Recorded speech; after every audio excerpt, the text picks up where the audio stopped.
YouTube, hurry up.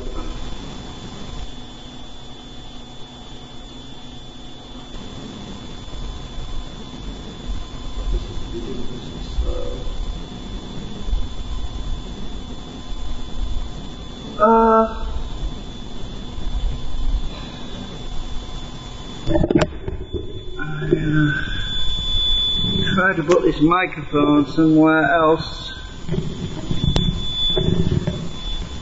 without getting loads of feedback.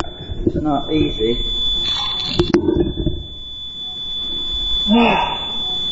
Come on, stupid thing. It's ridiculous.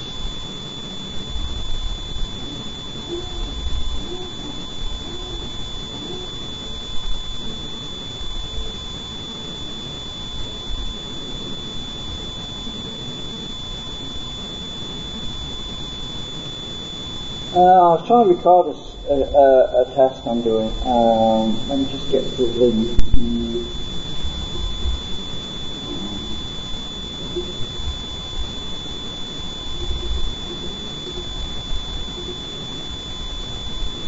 Right, we've got that one.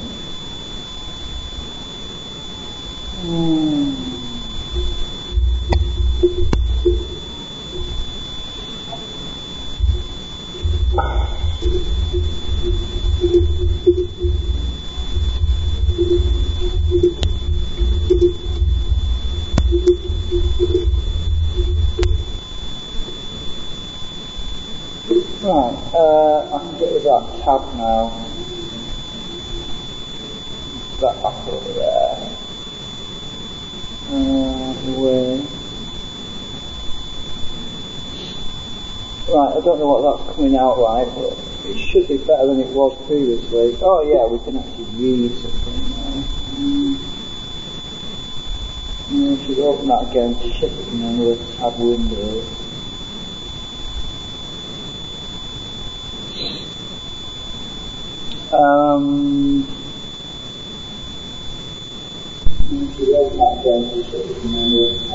I better mute it. I am getting some whistling on the that's one of the thing we did. Actually you can read the values, which is not bad. Oh, I'm going to get rid of that date time thing. Let's see. Effects, date time. Let's move that. Oh, I'll just get rid of it.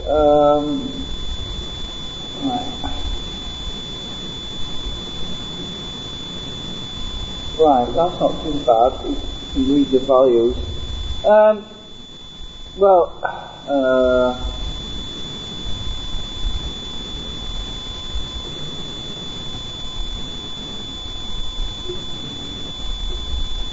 I'll probably need to do a picture-in-picture with my other camera, so I'm going to try and do that.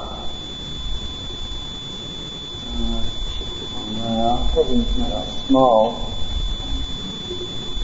I can't get it small. Stupid thing. I'm trying to get it smaller. Right. Choose my camera input. Yeah, it's a bit dark at the moment. Move this out of the way a bit. I'm going to stick that. Probably there.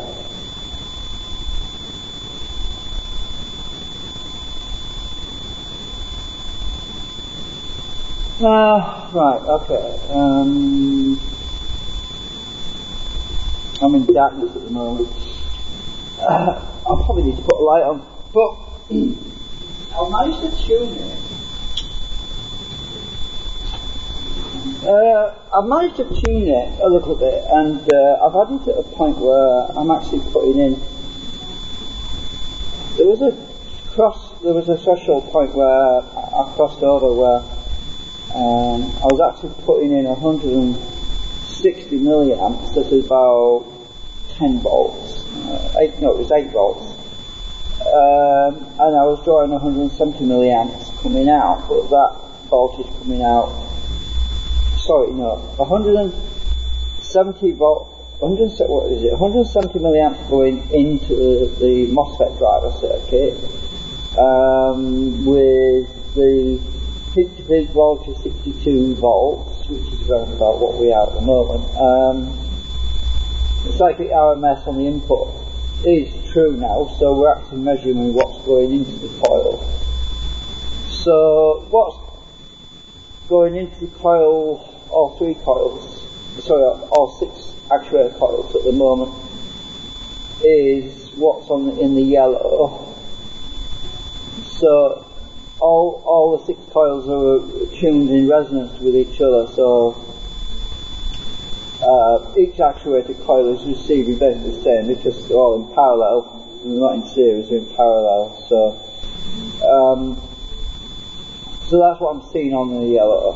And the output is measured from just one coil, which is not connected to anything.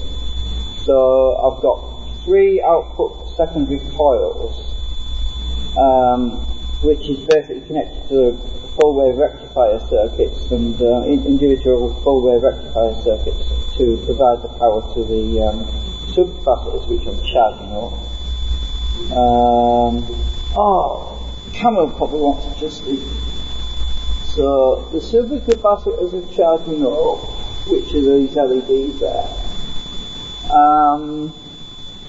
And I've got this meter, which you can't really see,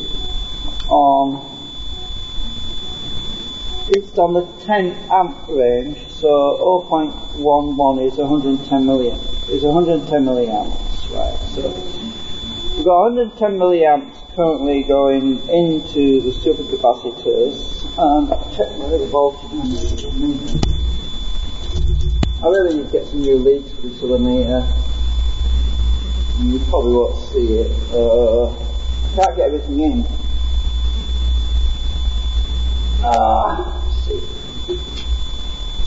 Make some room on here.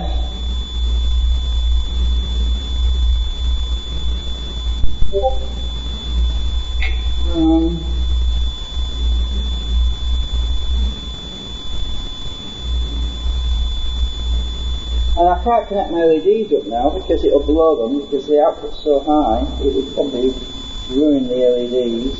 So we've definitely got more coming out than we used to do. 110 years ago, what year was that? I don't know, 100 years ago, I don't know what you mean.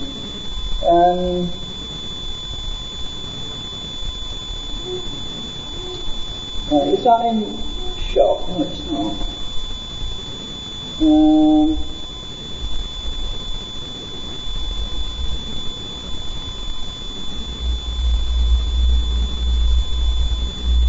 Move them out of the way.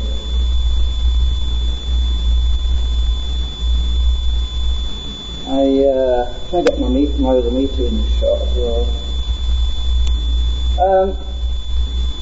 That's barely on. Oh, let's move the camera a bit.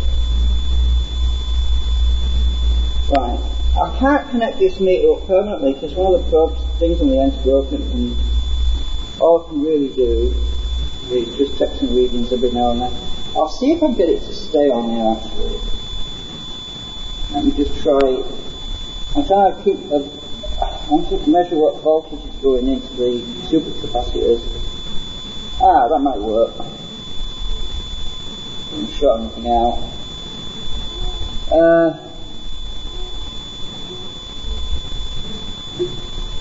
Oh yes, that's the voltage in the supercapacitors at the moment. 17.14 volts is actually going in at the moment.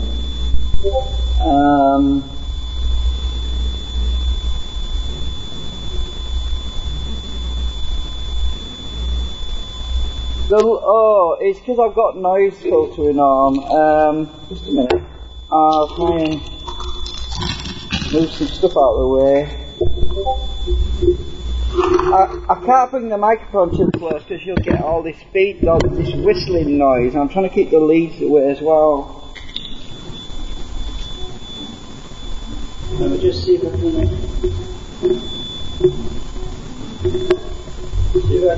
move this. Hang on a minute. Oops.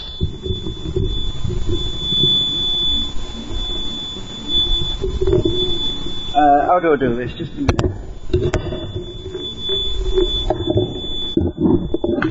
I don't know if that's any better.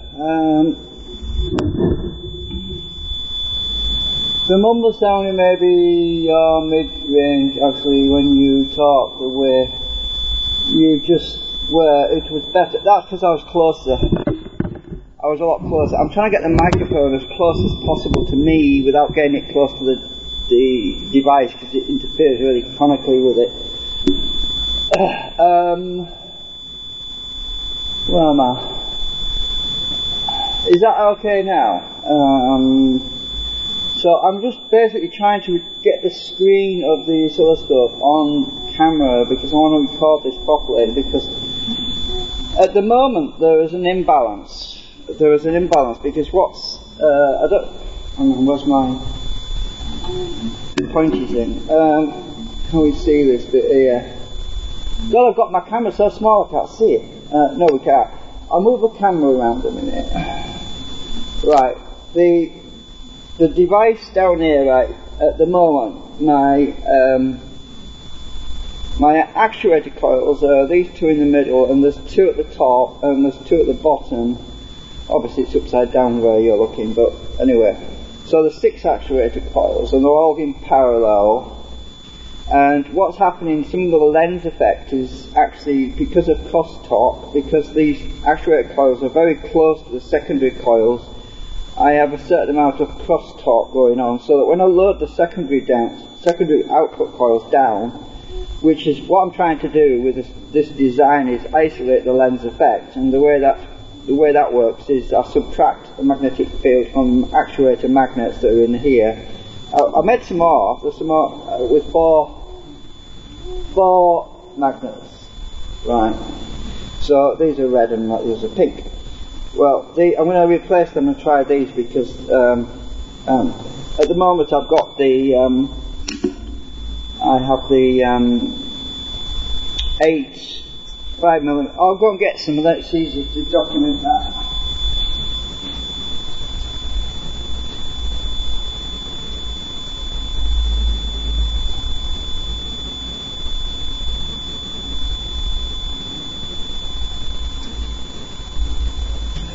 I'm just trying to record it all. At the moment I've got these in the centre, right, which are 8 banks of magnets, and they're alternatively polarised so that they alternate, right. But on the ends I've got these, which are the ones with 4 on, and I'm going to replace the middle ones with the same as these so that they're in balance properly. Now, there is a certain amount of lens effect taking place between the actuator coils and the secondary coils, because there's not much of an air gap between the coils, but I don't want to have an air gap on my cores. So what I'll be doing is putting an extra ferrite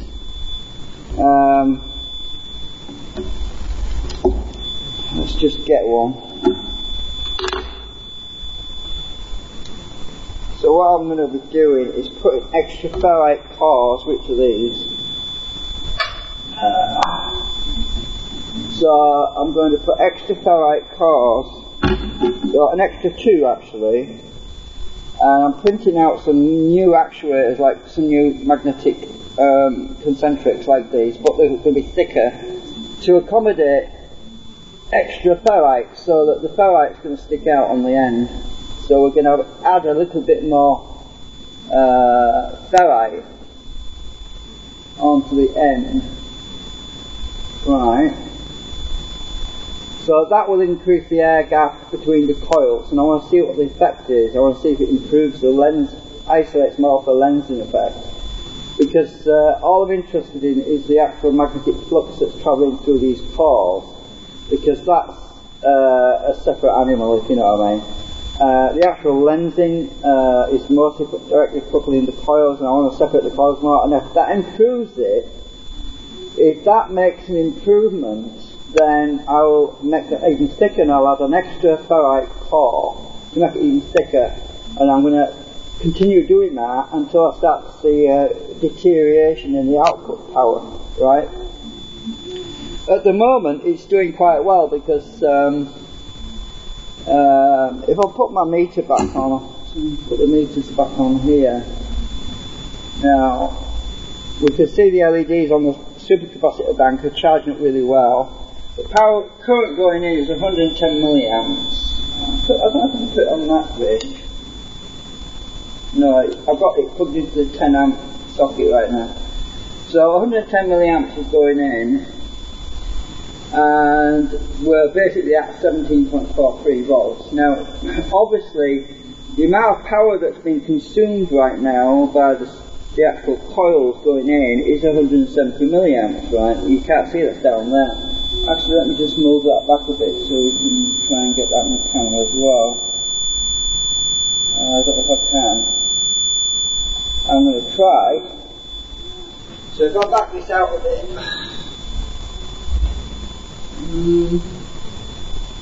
Oops. Oh, there's all sorts of things falling on the floor down here.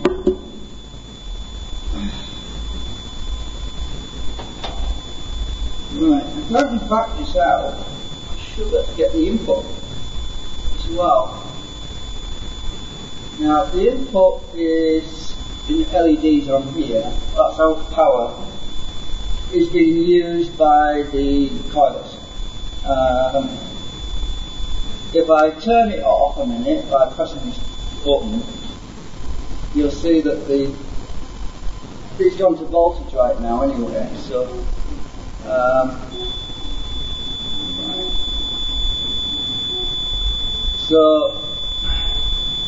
if I go back to voltage, that's the voltage going in to the MOSFET drivers. And you can see that, I can't tell if you can see that or not, because I've got such a tiny numbers and when it's really small.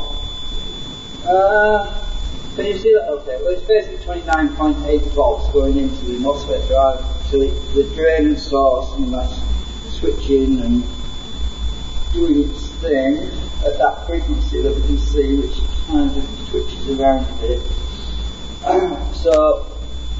And the current is 170 milliamps. Now, if I take the load off a minute, which all I have to do is switch this to, if I take this lead out, without any load on, it drops down to 70 milliamps, right, at the moment. Now, it's not perfectly in balance at the moment, so I've got some balance issues, and I put this back in again. So it's at 70 milliamps on there. I don't know if you can see that. Where's my finger? Should be able to see that. Now, I put this back in the 10 amp socket, and it goes up. That's the input, back up 280 milliamps. The input is at 110 milliamps. And the voltage on the supercapacitor is at 17.35. Actually, that's a bit high. The supercapacitor shouldn't be above 16.5. So I've actually put a bit too much in there. I need to drain them off a bit. So let me drain them off. The way I do that is I've got a resistor over here.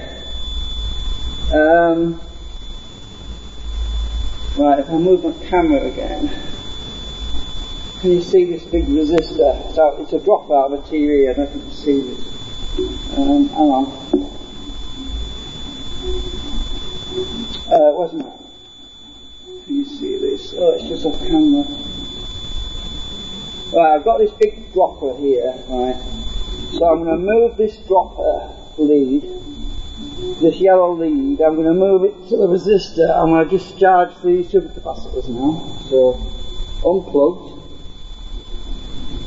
Right, now we're discharging the supercapacitors through a 40 ohm load, so you can see a minus on here on the camera. So the meter, this is going to fall off. Right, so let me get this one where we're at. So now we're going to see a minus 0.38, which is 380 milliamps.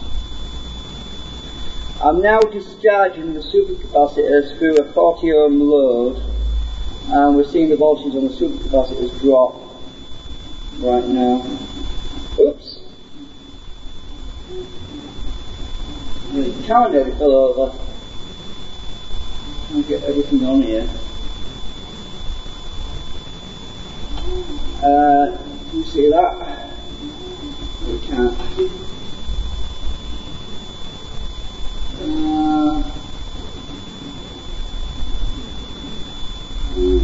Yeah, we should have seen that now. I've gone too far.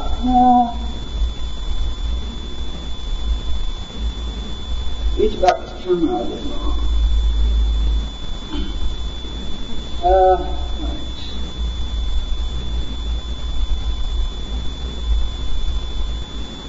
Yeah, right, that's the current load to the oscillator, and we're not loading it right now because we're discharging the supercapacitors at the moment through a 40 ohm load.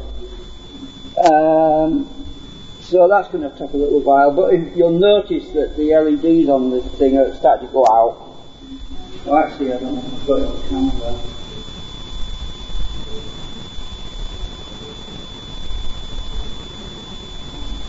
This white meter is so bloody big, it takes up the whole shot, really. I need to get that higher up.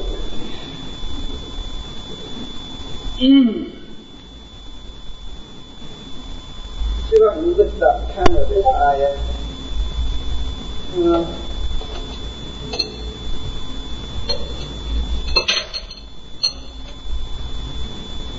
I'm going to see if I can get the camera a bit higher up.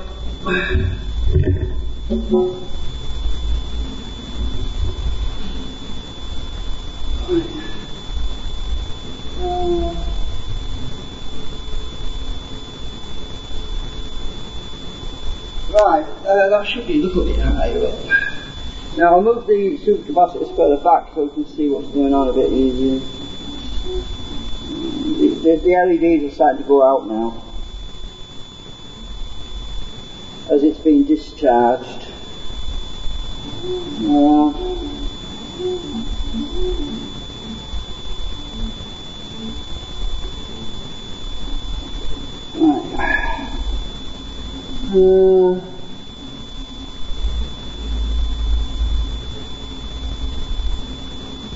Alright, Don, yeah, well I'm useless with math, I just can't do math at all. Anyway, as I say, at the moment I just want to get these supercapacitors lower so that we can actually see a voltage that I saw earlier, where at a certain voltage the current going in was almost equal to the current coming out. But it was at that voltage, and it probably would be easy to do some math based on equal currents at a certain voltage, and if we know what the voltage going in is, we know what the voltage coming out. But bear in mind that the blue trace, the blue scope reading, is connected to a coil. It's connected to a coil that's not loaded down at all. So when I actually load down 3 coils, when those 3 coils are providing energy, what actually happens is the 4th coil which the oscilloscope is connected to actually goes up. The actual output on that 4th coil goes up. But remember, it's because the way that this lens isolation is working, it offsets the energy from this actuator at the top end here. Oh, I'm going on camera right now, but it offsets the energy from one of the actuators, which is in the middle, so that one coil produces more power out when the other one's being loaded down. So there's a slight offset which takes place, which in itself is interesting, because normally when you load down something, the flux is pulled down everywhere, and you see an increase on the input and you see a reduction on the output all at the same time. But because my object is to isolate this lens effect, we actually see an increase on the other coil that's not connected to anything, which is really interesting.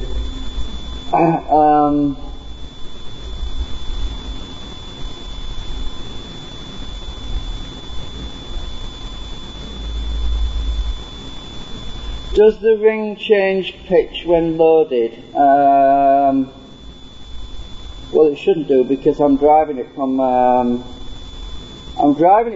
pretty stable source, so it doesn't really change pitch, unless you're talking about, oh, you mean the ring, as in the resonant ring. Oh, that might do. Yeah, it probably does. The harmonics, you mean? Yeah. I would say that the harmonic frequency will change a little bit, yeah, because of the load factors on it, yeah. But the actual input frequency doesn't change. That's stable. Right, anyway, I'm going to keep draining these supercapacitors. This one at this end has still got some juice in it. The LED's still on. Trying to see. I'm going to zoom in a minute because I can't see very well. Oh, you should be able to see all them LEDs. I was just zooming in a minute so I could see what's going on. Right, well, most of them have gone out at the moment.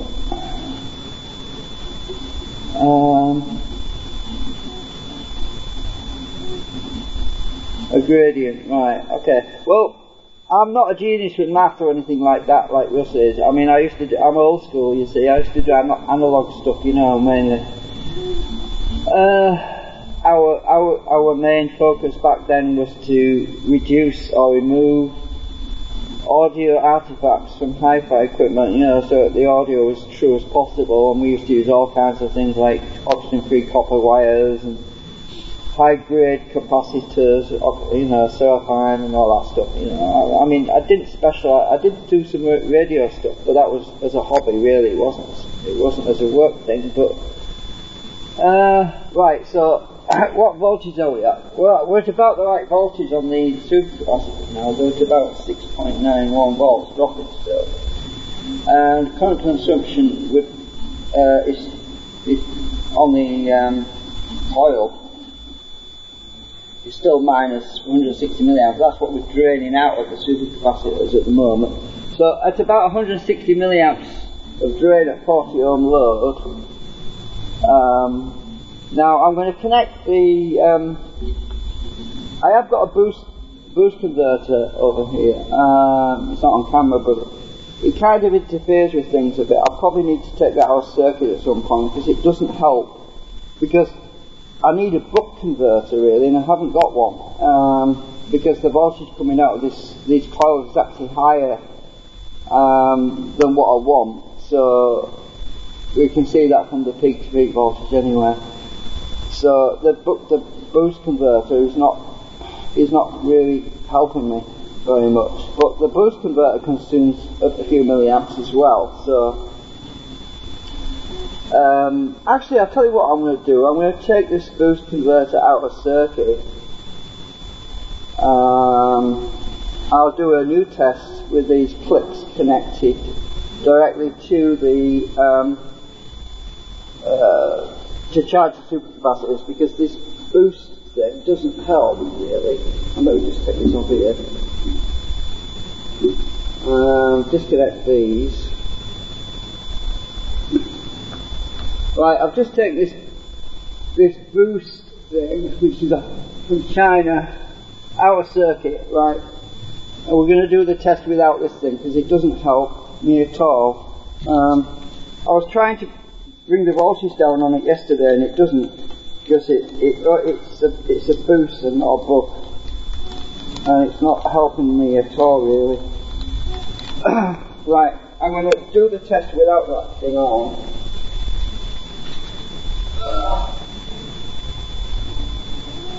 Right, so if I now connect these wires, I want black connecting to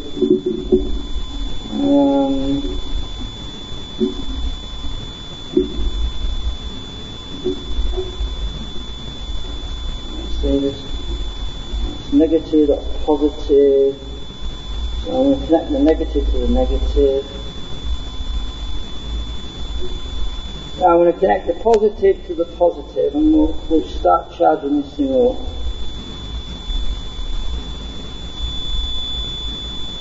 Right, we're now charging the supercapacitors up again, and at the moment you can see on the meter it's 160 milliamps is going in, 170 milliamps is going out, and that's the voltage on the supercapacitors at the moment as they charge. 6.4 volts, it's going up pretty fast. And current going in is 160 milliamps, so we've actually got 160 milliamps going in at that voltage. So we're not having anything in between now, it's more true, we've got less interference, because that boost converter was interfering with my readings anyway. So that's what's going in right now, and the current consumption that's provided for coil, even though that's not connected to anything. We've got the load back on again.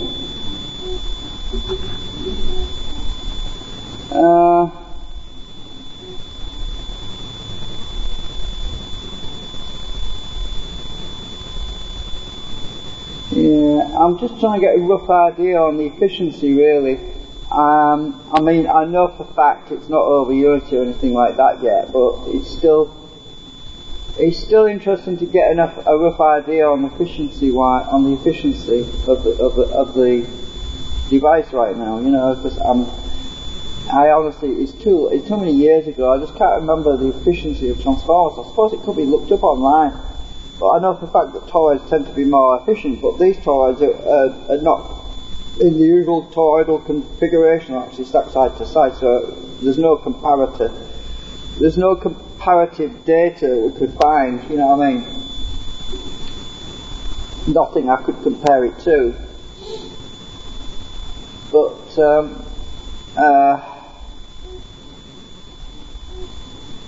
now, if I was to short out the oscilloscope probe, right, which I can do, we'll see how much power this changes by. Now, if I short out this oscilloscope probe, that will make that blue trace disappear, okay? Right, the blue trace is shorted out. Now, look at the output, on the black meter, it's at 150 milliamps. Let's remove the short. It's gone back up to 160, so we were actually pulling it down by about 10 milliamps, really, it's all. Short that blue one out again. Right, I'll stick a 10 ohm resistor across it this time. Right, a 10 ohm resistor across the blue for coil. Right, oh, I'm not connected, damn it. Right, there. Right, so 140 milliamps the output went down to. Now I'll take the resistor off, it's come back to 160, so yeah, so obviously I need to measure the voltage across that resistor as well to get a rough idea how much power current is going through it as well, but I haven't got another meter, I've only got these 2 meters.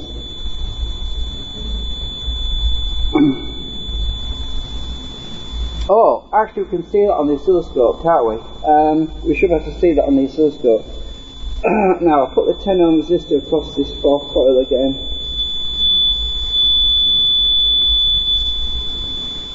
Right, we should have to see some, it's very small. It says 4.8 volts peak to peak. Across that 10 ohm resistor.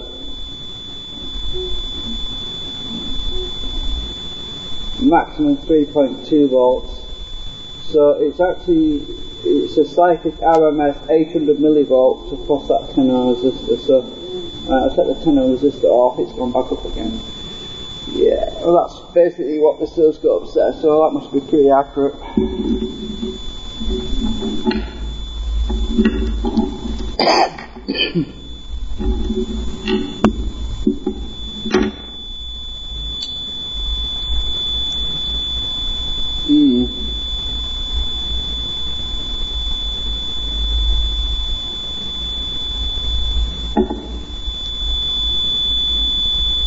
still charging the supercapacitor. It's slowly coming up.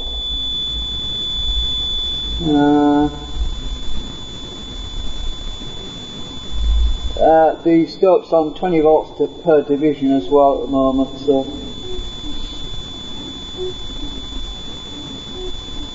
but it's a long way forward from where I was about 3 years ago with the first one, where I was getting just half a volt coming out. I mean, it's ridiculously inefficient.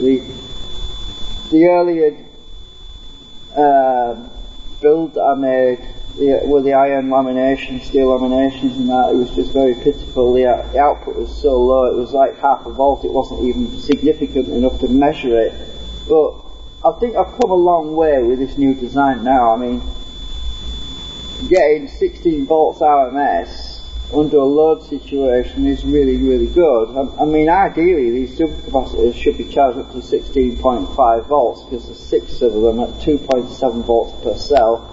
I actually went over that. That's the reason why I went and discharged them, because I wanted to see what the measurements are while charging them, but I certainly don't want to overcharge them or damage them, you see, so that's why I went and discharged them.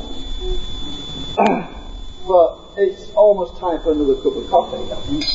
Almost time for another cup of coffee, definitely. As I say, I'm going to print some more of these things.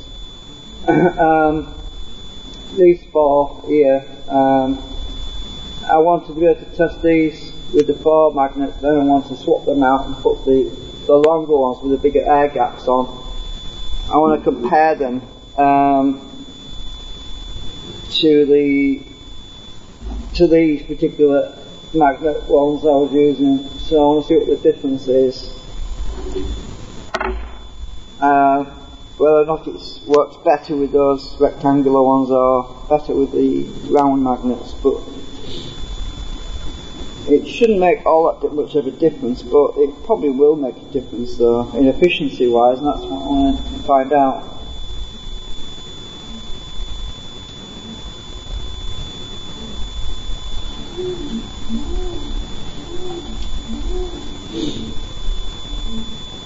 And interestingly, the current input, the amount of power going in there, has gone up to 180 milliamps right now. That's probably because I'm no longer using that boost converter in series. Let's just take the load off a minute. Right, I've taken the load off. It's dropped back to 40 milliamps input. That's not bad. So it dropped down to 40 milliamps without the load on. And with the load on, it's gone up to 180 milliamps.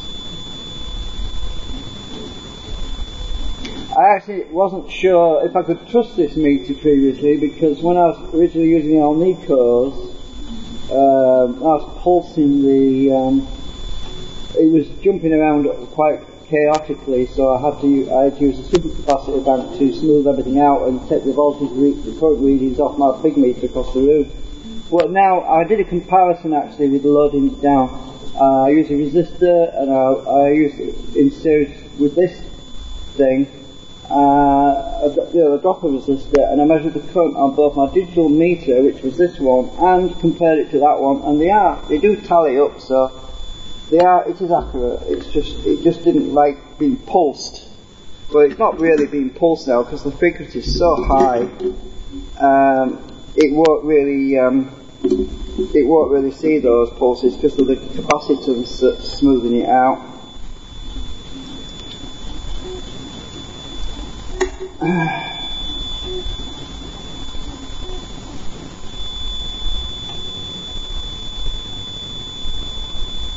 So yeah,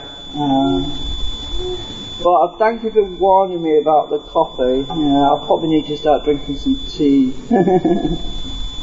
So it's tea. My gran used to drink loads of tea. She was always a great tea drinker, and probably need to start drinking tea for a while or something, because coffee is really expensive. But I'm not mad on tea.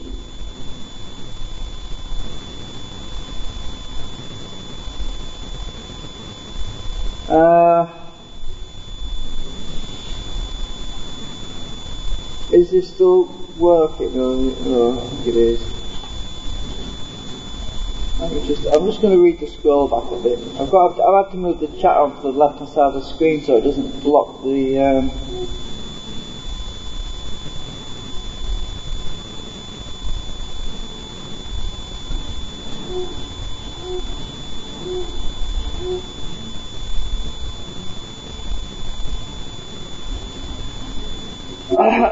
Well, if I remove the noise reduction on the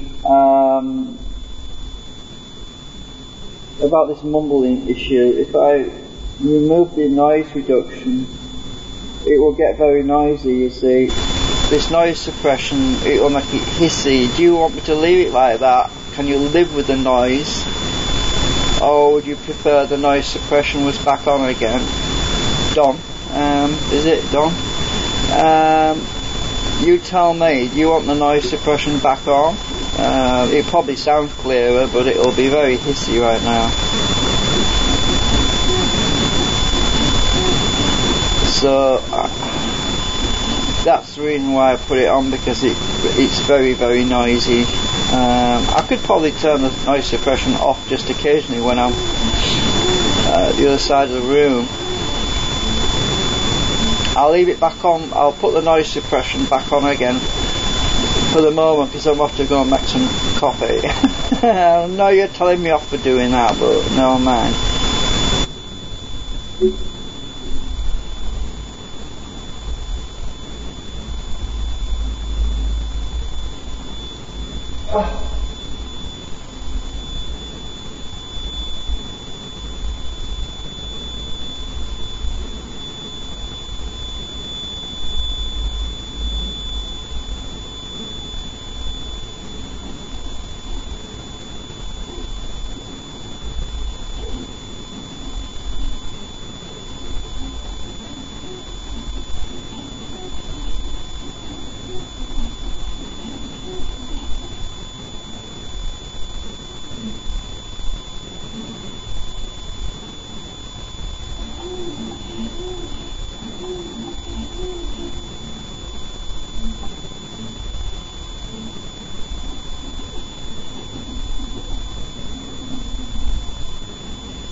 Yeah, I'm back.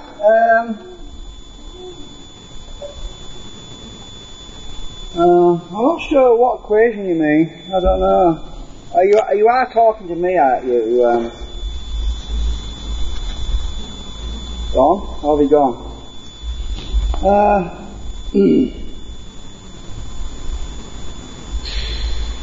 Let's see.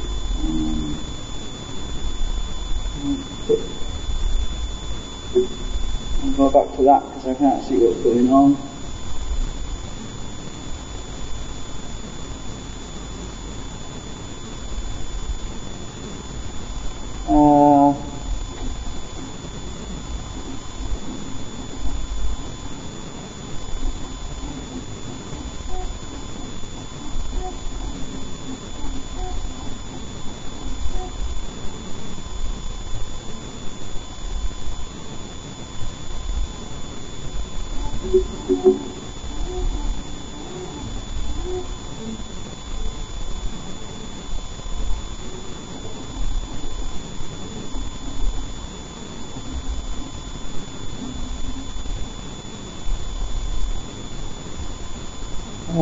What's going on? Right.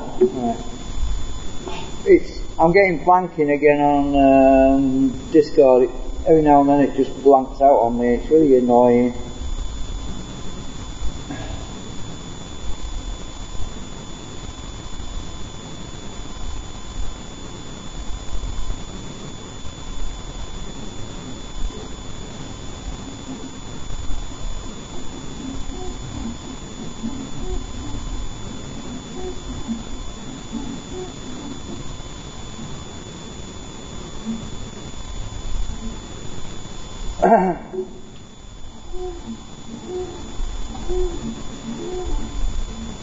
Oh, what's the voltage at the moment? It's a bit high.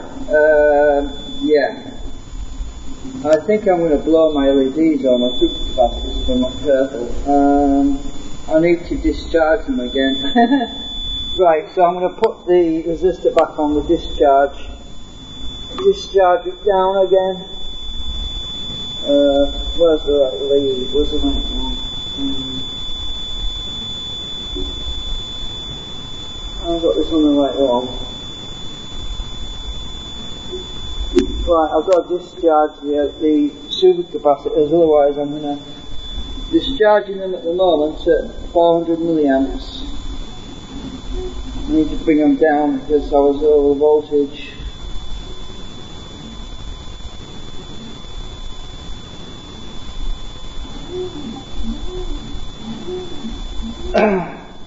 I just want to check to see if that camera's getting everything. You know what? I don't think it's on the. I don't think it's properly on that input thing. Bring this down a bit. That should be better. Right, let's just zoom in again. I'm trying to see if it is. It's all pixelated on there, but right, that should be right. It's with moving camera about. So I'm discharging the supercapacitors. I'm going to try and bring them really low down actually. I need to get them low as possible. What I'll do is I'll discharge them until the current gets down to about 100 milliamps or 120 milliamps, and then I'll just short the leads over because the resistance of these leads is sufficiently low that it shouldn't blow anything up.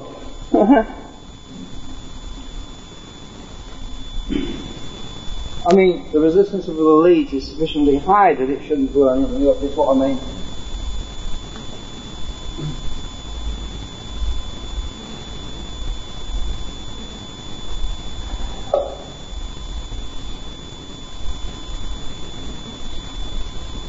So basically, without a load on the circuit, on the oscillator, on the coils, without any load, I'm driving these coils at really about 40 milliamps, which is extremely good, really. I just haven't got my lens effect isolated, which is what I've been working on. Obviously, it's something that people say you can't do, but that's the old objective, isn't it? Is to try and do something which they say you can't do. And that's where all the fun lies, really.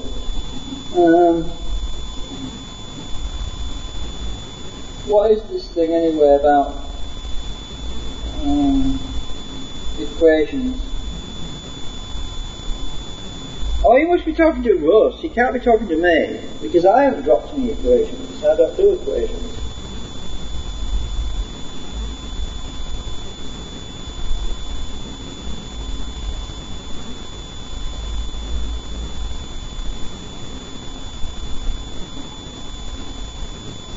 I wonder if Russ is live. If he is, I don't know, because I can't exactly go and watch while I'm doing this. So we're discharging minus 260 milliamps at the moment. That's what we're discharging through the 40 ohm resistor, which is a giant dropper off a TV from years ago. And those things can take one hell of a lot of current. I mean, they get fairly warm actually, because they have such a large piece of ceramic. A large piece of ceramic material. Maybe I should bring that in closer so you can see it. It is it is quite warm.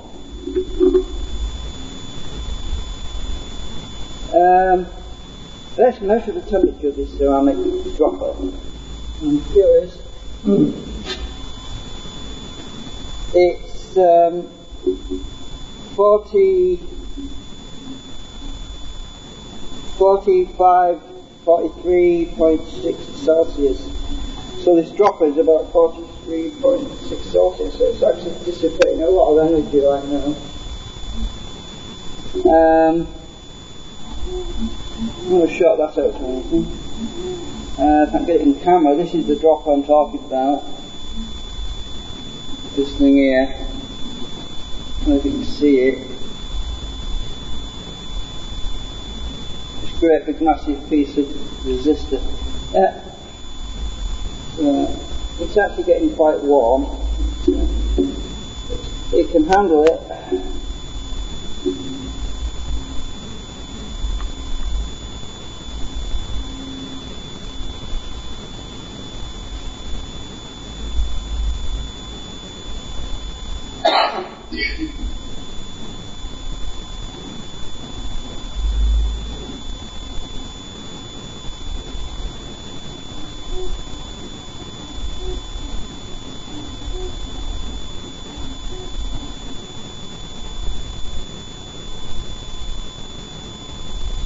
I really want to get those supercapacitors. I want to get them pretty much down to zero before I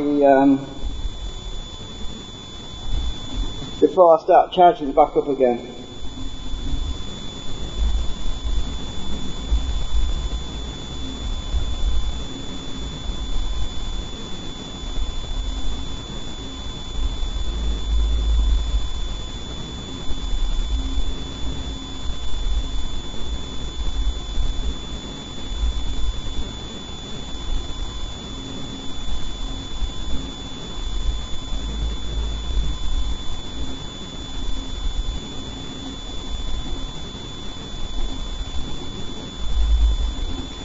And I'm quite happy really that I didn't have to build another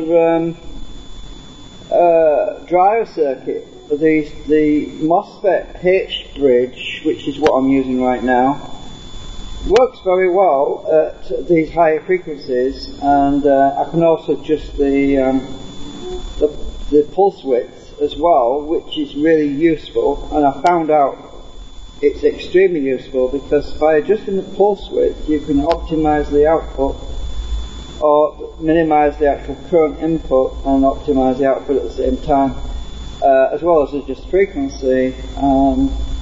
So yeah, I don't really need to build another driver circuit, so that's a relief. But the only disadvantage to this is the fact that the MOSFET driver itself, not counting the actual MOSFETs, drain and source, but the actual circuitry on it runs off battery, so that isolates the current consumption of the circuit.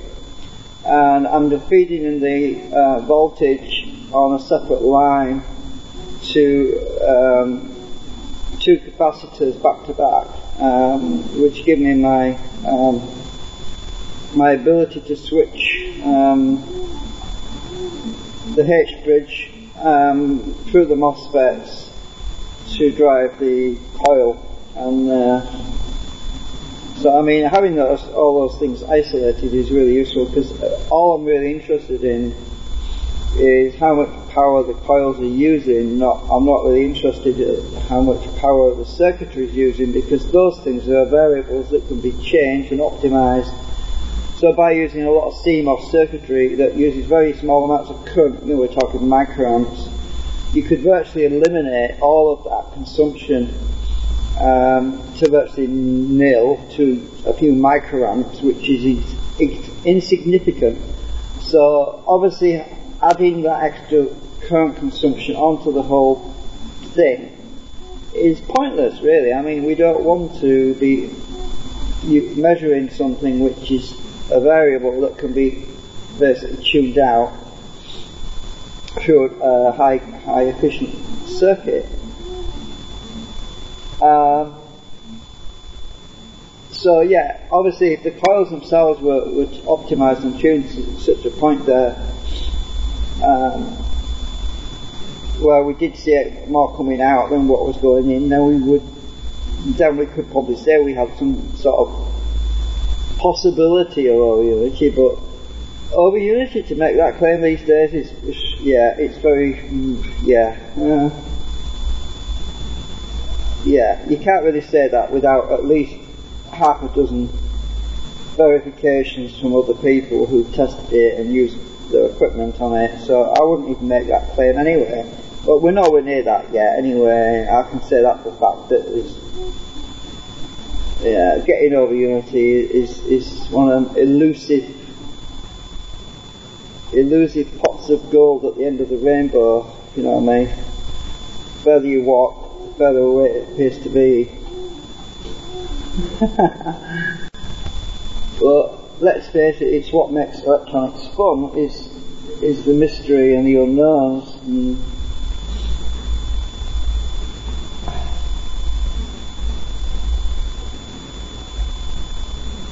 So what are we at right now?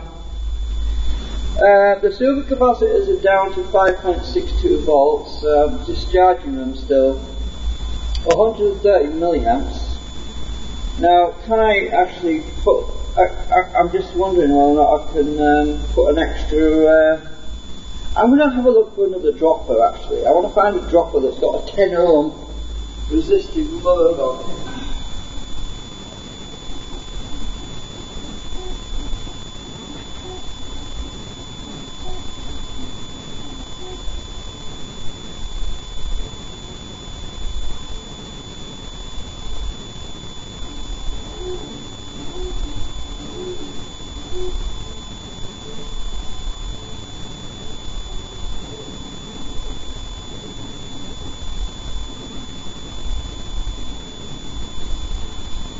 Okay, so this is my box of droppers from years ago from old TVs.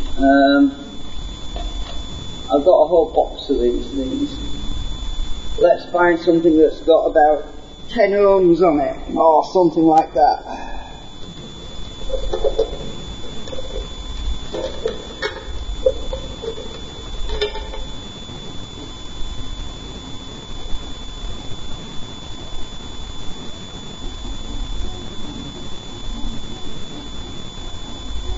I have no idea what this thing is.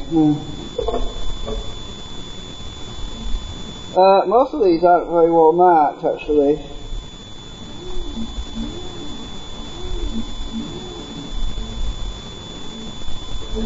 I've got a nice blue one here. What's that one?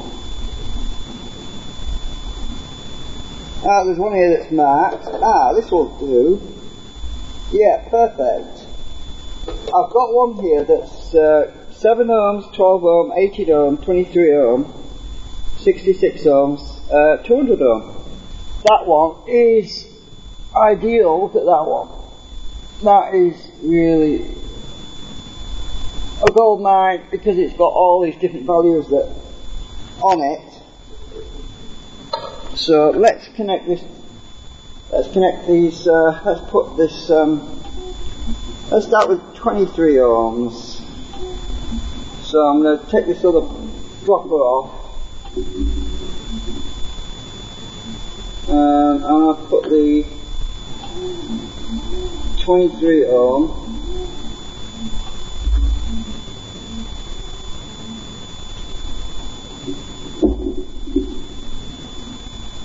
We should see the current go up quite a bit now. Right, the current should have gone up. Oh yeah, we're going down really fast now. This is the one I had on before, which I've taken off. It has the 40 ohm there. And then there's 1.5k on the end, and then there's 50 ohm. So I don't need that one. It's good, it works, but it's a bit too high for what I want.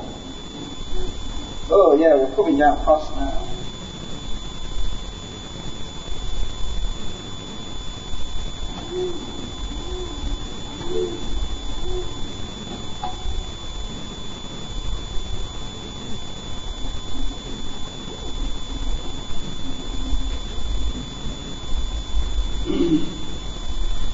There's a reason why I'm using a resistor to discharge the supercapacitors, and that is because by using a fixed resistor, right, we can work out how much power was in the supercapacitors. But obviously that's going to be invalid because I've swapped over from a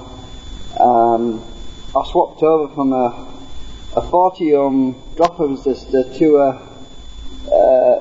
I'm currently on 23 ohms now. So, but you see, if you work out the resistance and how long it takes to discharge, then you can work out how much power was in the supercapacitor, can't you, and all that stuff. You know, it's always useful to know about those things, but I'll have to redo the test, obviously, when I charge it back up again. But we do know what's going in because of the black meter that's telling us. So I just want to get this down to virtually zero. So, because we're only at 120 milliamps, I'm going to bring this down to 12 ohms. So I'm going to put 12 ohms on here.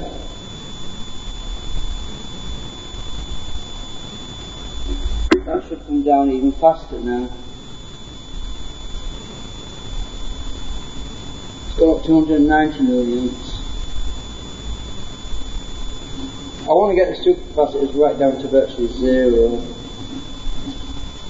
I might drop it even lower than that. Let's go there. I just want to get discharge.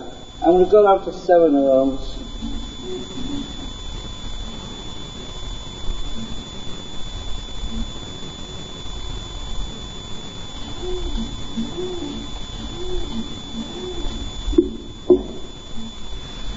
That's better. 250 milliamps. And now discharging out the supercapacitors.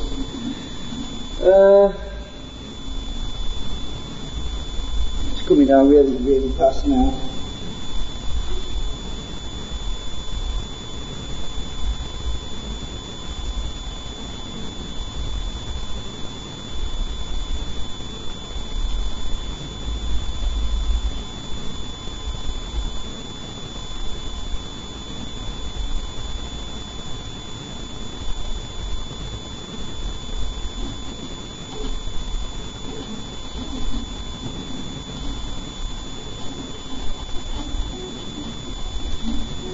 Can I go lower than that? Let's see, I can't remember now. Is there I'm on the lowest resistance on this dropper. 7 ohms is the lowest I can go to.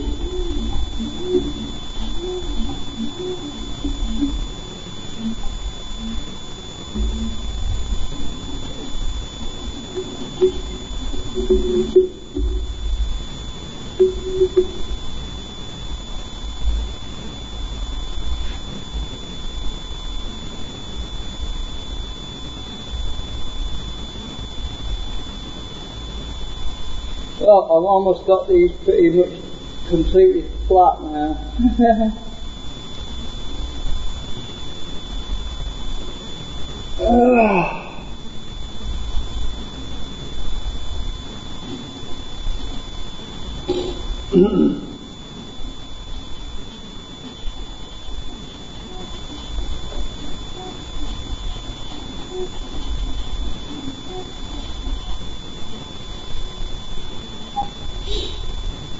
I need to go to the store soon, so I'm going to end the stream soon, but I wanted to get this charging back up again because I want to see what current this coil, this circuit, this thing can put into the supercapacitors from virtually 0 volts. I want to start out from 0 volts and see, because it seems to change as it goes up. Either the current is equal or I don't know, it just acts in a strange way, does this transformer of mine. It doesn't act normal. Obviously it's to do with the waveform shape as well, but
I put done. Why did I put done?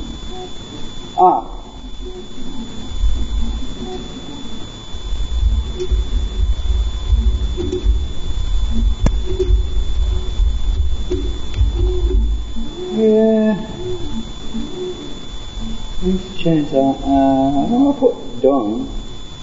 What am I doing? I'm going daft here. I put done instead of done.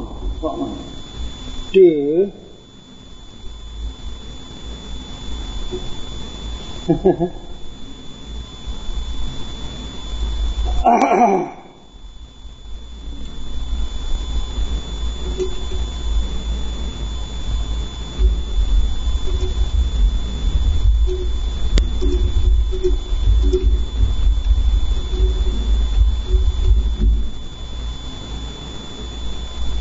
That's good. So it's still working. Right, so what I was going to do is get this supercapacitor discharged. I'm using this new dropper which has got a 7 ohm resistance on it here. It's very, very low. So it's pulling the supercapacitor down really fast. I don't want to discharge them suddenly because honestly this Chinese supercapacitor bank is pretty naff. Well, we're down to 0.73 volts, so I think it's safe to short these wires together now to get the last bit of juice out, which I'm going to do. Right, so I'm shorting the wires out and it's gone back up to 160 milliamps. So now I can pull it down even further and then I'm going to start charging them from 0 because I'm interested in how much current goes in at 0 volts.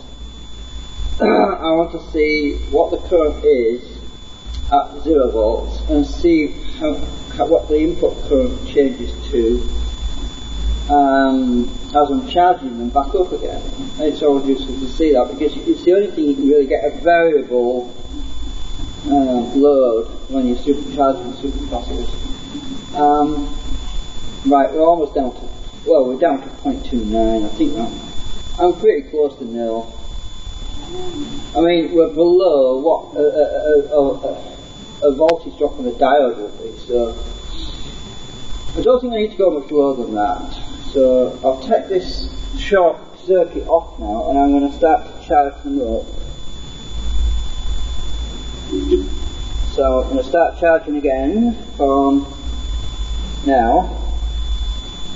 Now we're connected, we're charging. Now what's the current going in? The current going in the current going in is at about half a volt, well, 0.85 of a volt. is 170 milliamps. The current going into the circuit, into the coils, is 150 milliamps. So we've actually got higher current going in, but we are at a very low voltage. Obviously, so there's a difference between voltage, current, obviously. If we have the same voltage going in as what we had going out, we had the same current going in as what we had going out, then we'd have something pretty interesting going on, but we haven't that situation. Anyway, the supercapacitors are back up to 1.6 volts and 170 milliamps going in, 170 milliamps going into supercapacitors, but that's the output, and the input to the circuit, to the coils, is 150 milliamps. So, yeah, and my back is aching. I'm going to have a noodle thingy. I think the rest is just self-explanatory at the moment. I'm just going to record this in my live stream for later, for people that want to analyse it.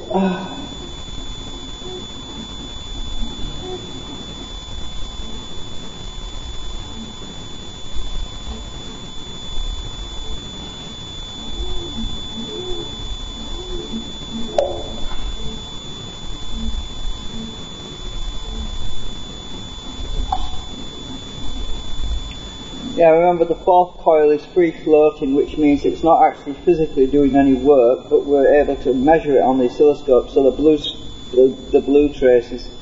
The fourth coil that's not loaded directly to any output, but it will still give us a reference.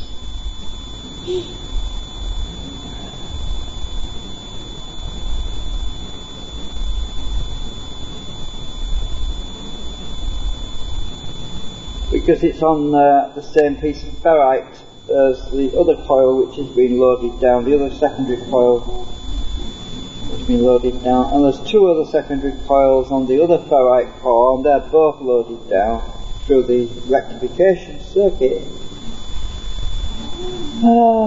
Yeah.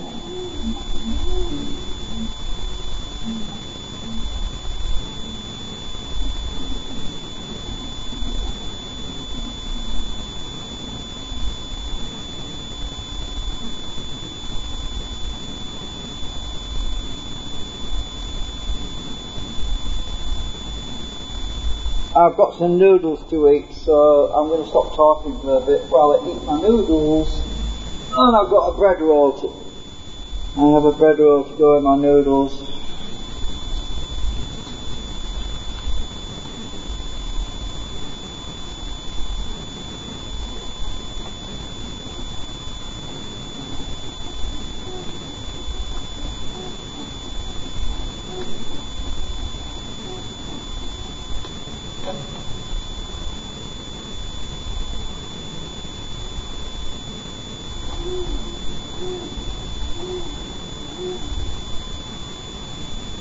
All that print I'm doing is at 70%, so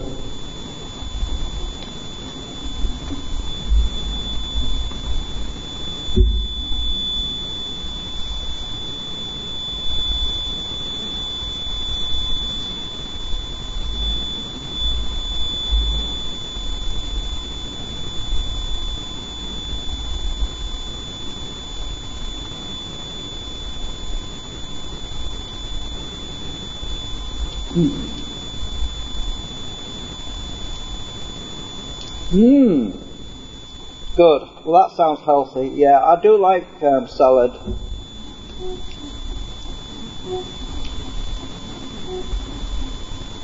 I hope that whistling's not too loud, but I was doing a test earlier where I turned the noise suppression off, and you obviously didn't hear it because you didn't respond, so I assumed you'd stop the stream then. The problem with turning the noise suppression off is there's an awful lot of white noise, and it's really, really bad, and it can be annoying.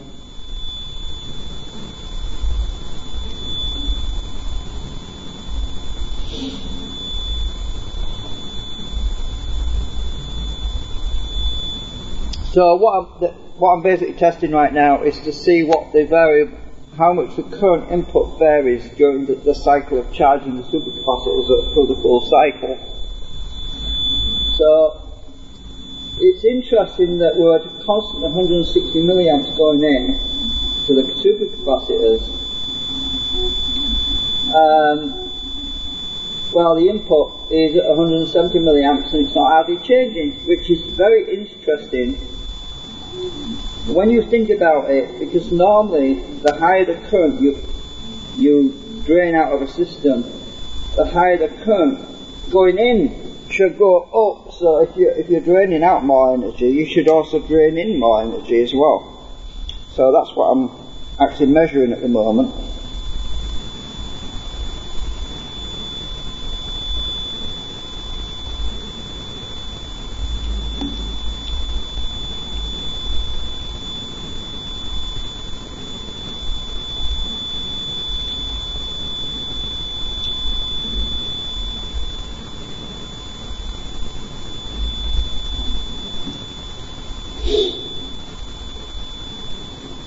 Yeah, these are actually good quality ones. They're actually bachelor super noodles, you know.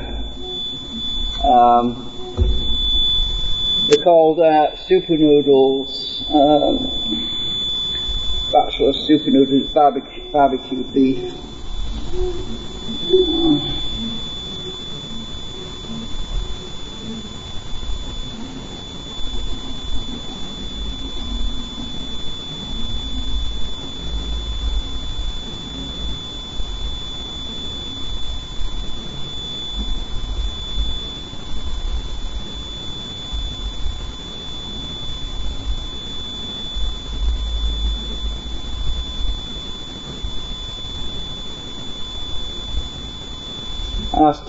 I'm stuffing some bread into my noodles right now, just help fill my belly up a bit.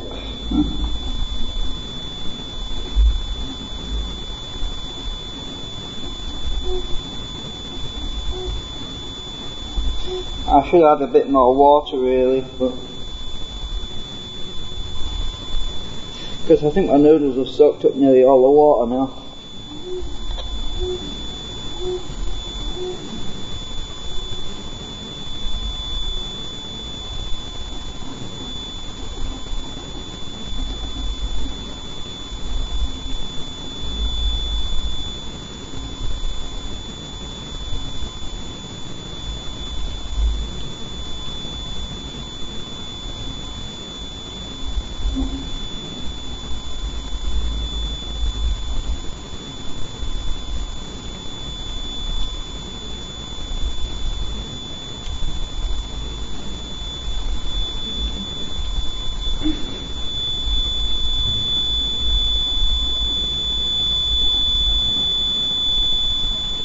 Yeah, it's really interesting. It's a constant current.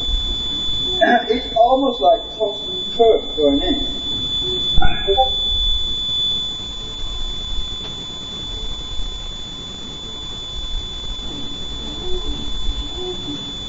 Now that's strange because I've got to 8.72 volts or 8.78 volts on the supercapacitors, and I think my current has actually gone up on my input, which is weird. That's strange. I would have. It should have gone down, really.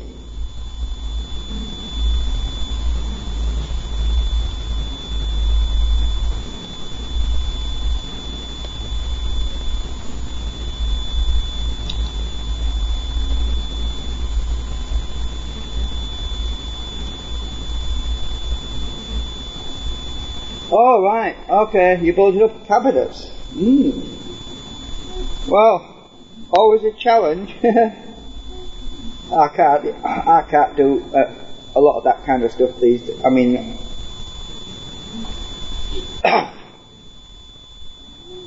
nearly choked on a noodle. Yeah, I have trouble getting myself out. Yeah, I think you're probably right about onset of early aging. I think I'm already there, Don. I think I must be. I mean, even though I'm almost 60, I feel like I'm 80.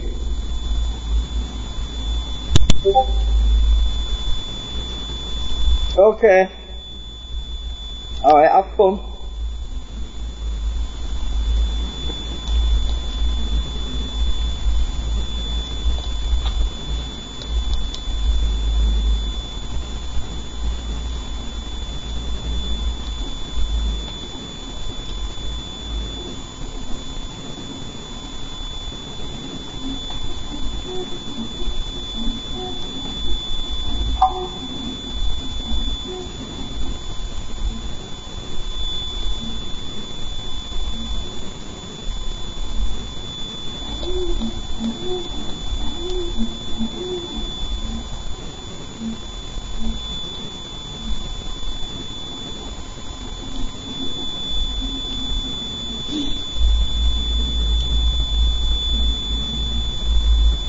Well, the supercapacitors are starting to top out now.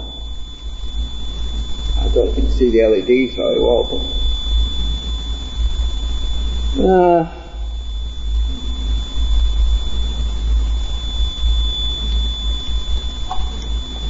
well, actually, to be fair, those LEDs come on at about the voltage of the LEDs.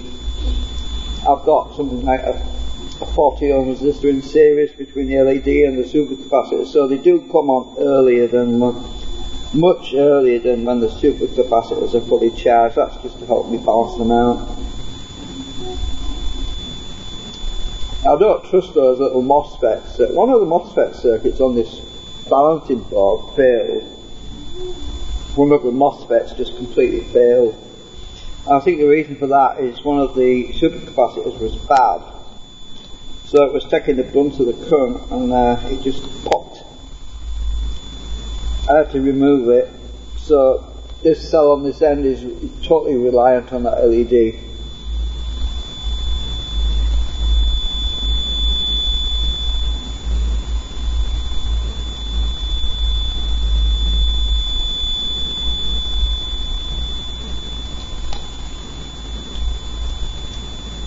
I don't like surface mount stuff.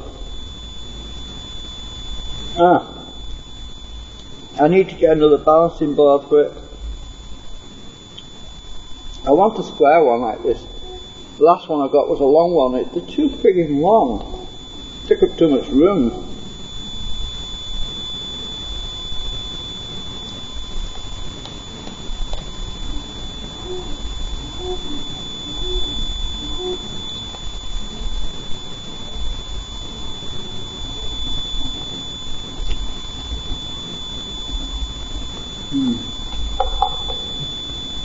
Actually, it makes me laugh is that when Don says I'll be back, he reminds me of Arnold Schwarzenegger. And as long as he doesn't come back with a great big truck through the window.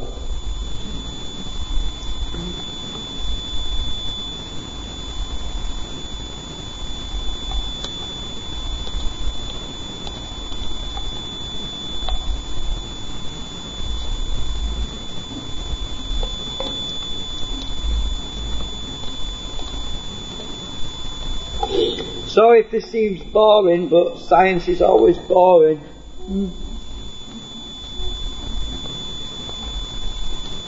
Especially if you don't know what's going on. But I've tried to explain it, you know, honestly, I've tried to explain it as best I can really, but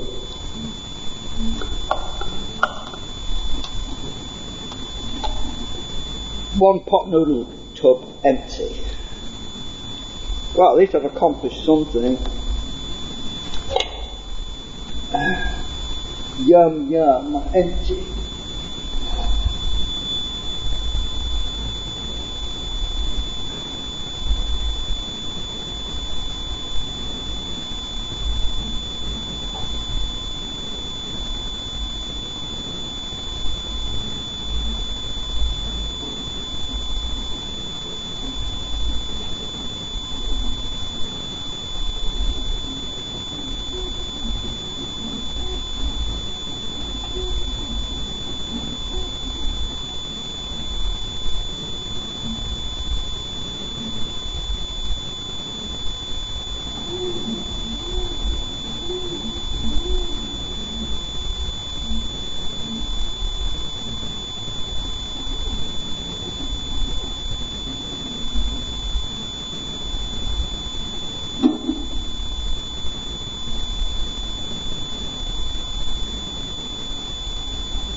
Right, let's see where we're at right now.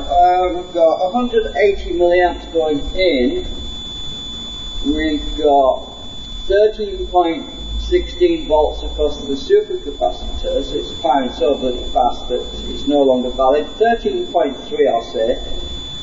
150 milliamps going into supercapacitors. So, that is really interesting. I mean, the current that's going into supercapacitors is almost constant. I mean, I have got no constant current circuit on there whatsoever. I mean, we are charging them directly, and the only thing in between is the full wave rectifiers and the supercapacitors is my black meter that's measuring the current. So that is really, really, really strange. Yes, constant current about 150 milliamps. It might have been 160 when it started though, but it's pretty much constant. And the supercapacitors are at 13 point. Oh my god! Am I going over already? 13.6. I must. No, I am. No, I think I have to work it out again now. Just a minute. Where's my calculator? I can't work anything out. I am useless. Right, where's my calculator? Right, 2.7 volts per cell times 6, that's 16.2, so I'm alright until I get to 16.2. Right. Oh, what am I at? Oh yeah, I've said. I'm at 13 point, well, I'm at 14 now. Those supercapacitors are charged up bloody fast. Yeah. Honestly, it makes me wonder. It's almost like I'm putting in power faster than what it's telling me. It just doesn't make sense to me. I am on the 10 amp scale though. I can't put this on the 200 milliamp scale and put the probe across to that because when I discharge and I overload my meter. Right, that's weird because the input current's gone up. The input current, which I'm supplying coils with, has actually gone up when it should have gone down, you see, when the voltage has gone higher, it's weird. This device of mine just behaves very strangely. Twilight Zone.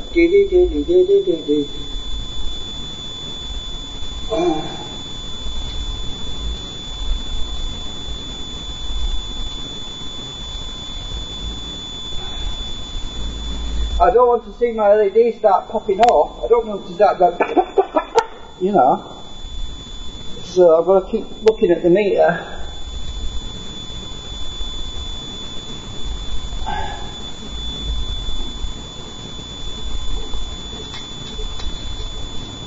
I've got a resistor in series of those LEDs, but I don't know if it can.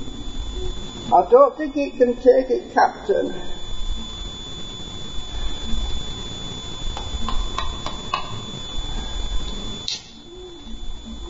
I don't think the engine's going to take much more, Captain. Scotty, I need more power.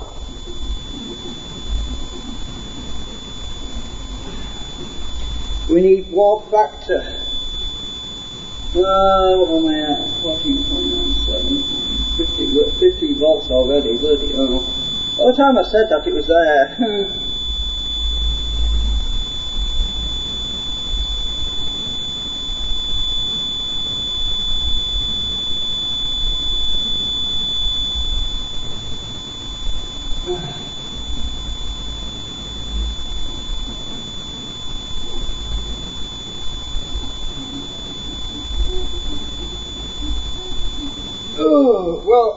When this gets, I'm going to turn this off soon and stop the stream because I need to go to the store.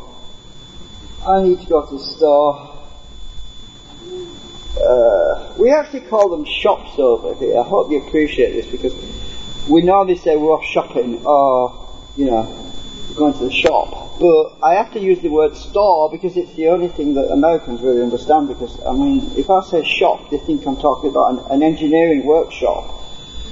because that's what you call engineering workshops in the US. You call them shops. So I've got my shop, I'm going to go down to my shop, blah blah blah.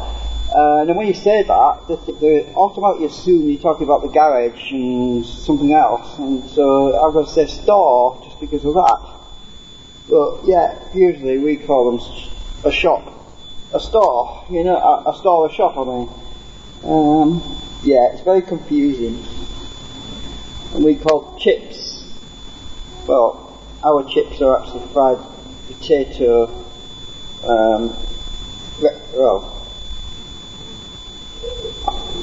fried potato, long sausage-shaped things, but over there you call chips crispy snacks that are like flat and round, and yeah, it's very confusing. Solder and solder, yeah, my head's spins sometimes.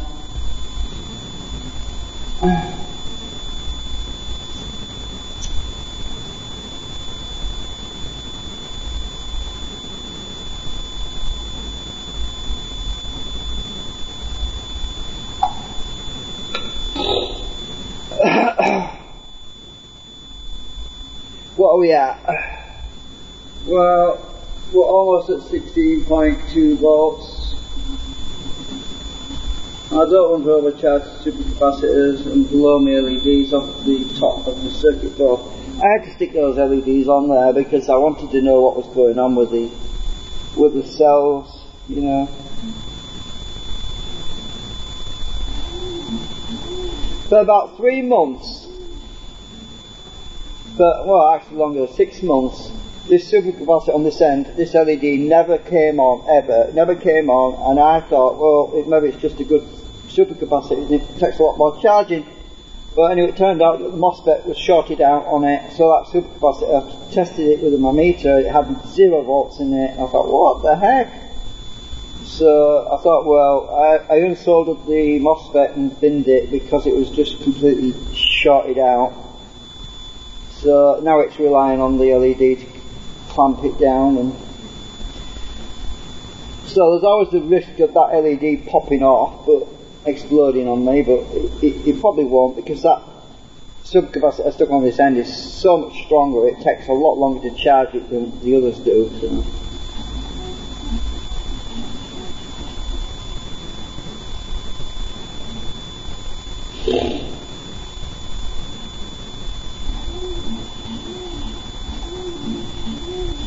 I wonder if this is getting warm.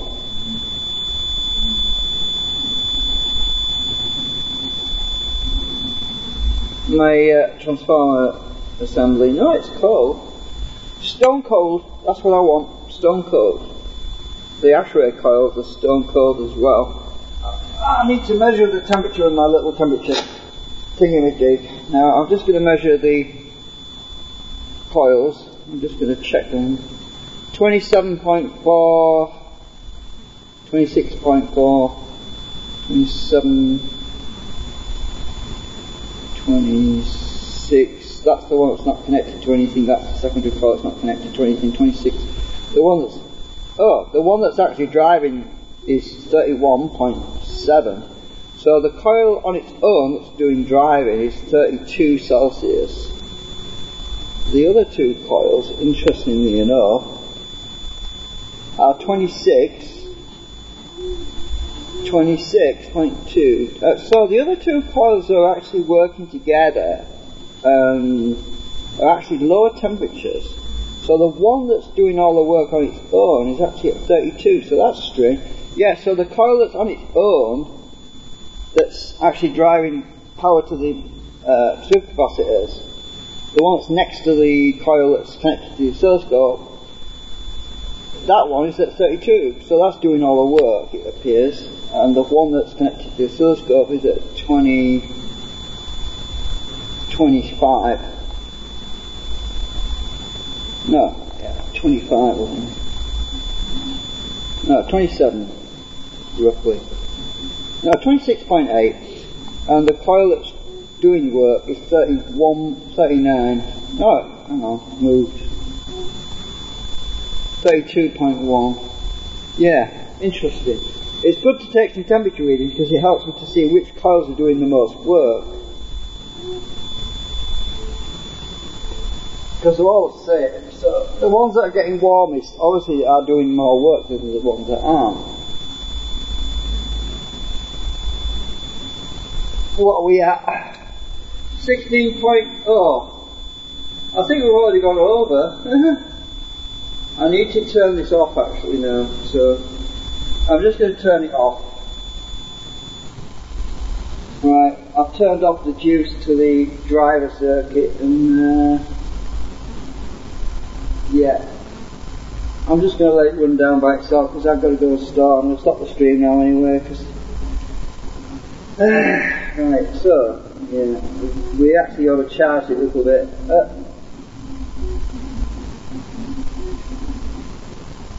Right, that's enough of that for now.